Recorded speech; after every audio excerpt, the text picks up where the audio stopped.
vu passer ce genre de vidéo. Vous savez quelle est la différence entre vous et moi? Moi, j'ai choisi de porter ce costume. Voilà, c'est bon. C'est fini. Tu peux ouvrir les yeux maintenant. Mais j'ai déjà les yeux ouverts. Alors, combien de kilos de coton tu penses récolter aujourd'hui?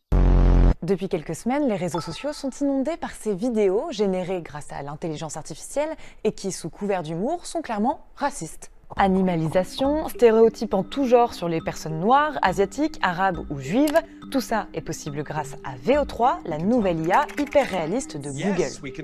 Alors comment est-ce que ces vidéos deviennent virales et pourquoi c'est grave? Je vous explique.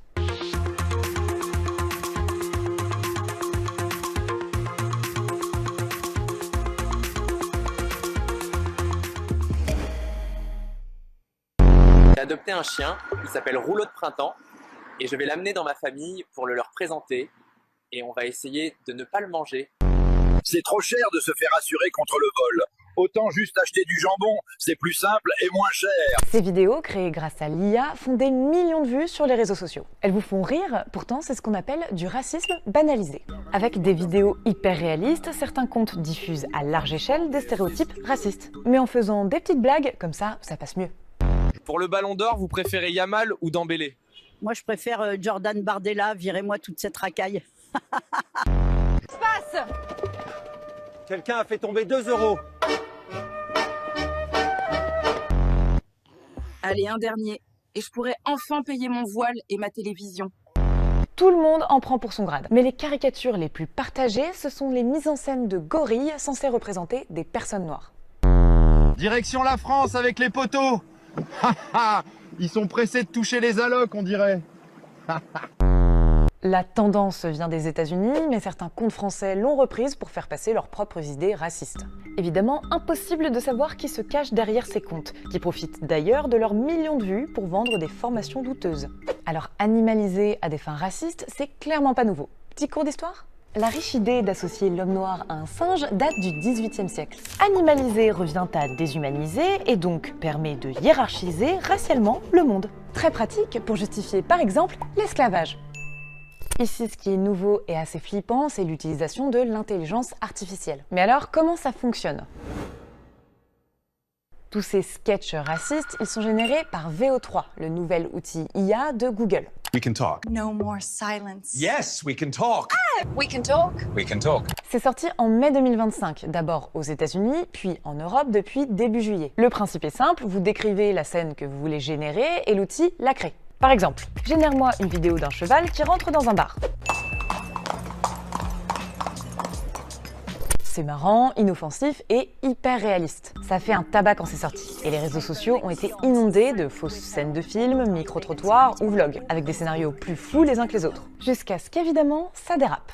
Aujourd'hui, les gars, je vais manger le foufou mémé de madame. Hein. Toi là, tu vas bien me logobouter le fessier. Kamae Yombo. Toutes ces vidéos racistes, elles viennent de VO3. Du coup, on s'est demandé à quel point c'était open bar. On a contacté Google et voilà ce qu'ils nous ont répondu. Les outils d'intelligence artificielle générative sont conçus pour suivre les instructions d'un utilisateur, mais cela ne signifie en aucun cas que tout est permis. Nous avons des politiques d'utilisation claires que nous appliquons et les outils s'améliorent continuellement pour mieux s'y conformer.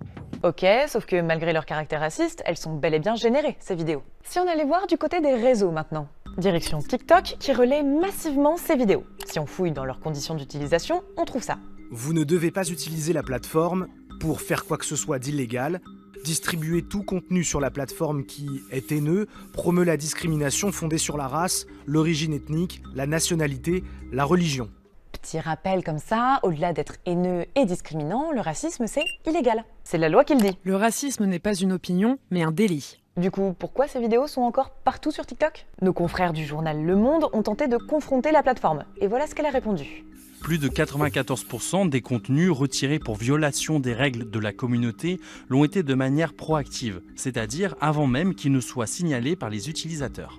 Donc ça veut dire que les milliers de vidéos problématiques qu'on voit passer sur TikTok, là, c'est que 6% de ce qui est réellement posté? Oui, peut-être. Flippant. Et vous allez voir que pour que ce genre de contenu perce, il y a de vraies stratégies.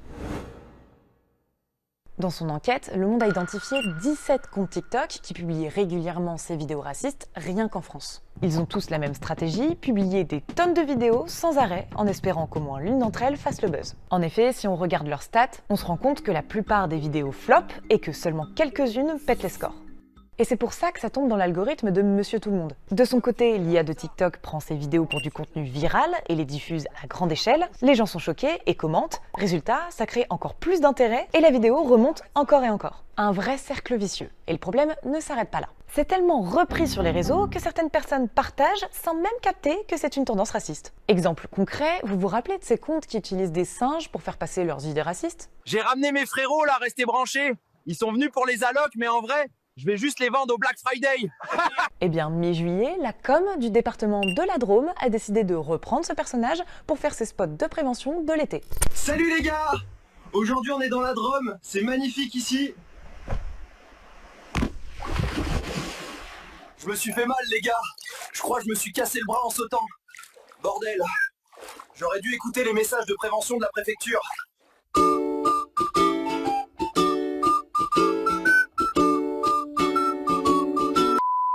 Contactée par plusieurs médias, la préfecture de la Drôme était plutôt fière de son spot et de son adaptation au code des jeunes sur les réseaux. Après avoir été informée des origines racistes de cette trend, elle a nié en avoir eu connaissance. Morale de l'histoire, renseignez-vous bien avant de partager du contenu sur les réseaux. Et si vous voyez passer ce genre de vidéos, vous pouvez les signaler. Car on le rappelle, le racisme, même sous couvert d'humour, c'est puni par la loi.